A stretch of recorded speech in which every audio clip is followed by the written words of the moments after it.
So here we are in Russia for the inaugural Russian Formula One Grand Prix.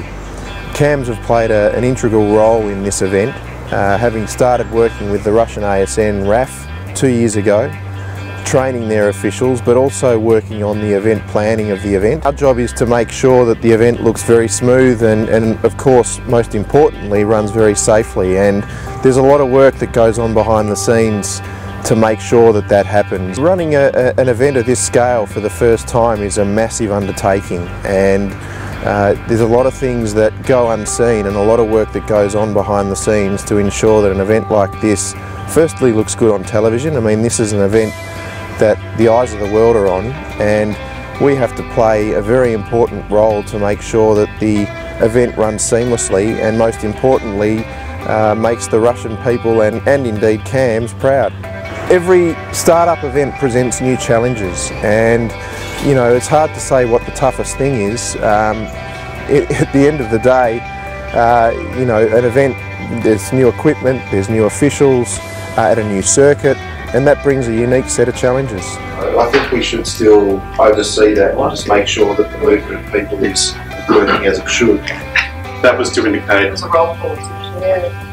who was at the particular post and which bus they were to get onto. Because I just watched it and I didn't go on, I just let it happen, and it did. Like, there's a few pauses here or there where a few people sort of wandered off to the side, but the main group seemed to know which way to go. I think it's sort of good to see how it goes with as little input from us as possible, so we can see if they actually have got a handle on it. See where they were going. By the time they closed the doors, the bus would stop and they'd get out again. Anyway. Blue flags, basically. The instruction went out for these guys to maybe work with the team and try and get them in a better position. We've identified some other problems from that, so I'm actually glad that instruction went out and they listened to it. Immediately, car stops, contact with the barrier, contact with another car was all we were going to be calling in.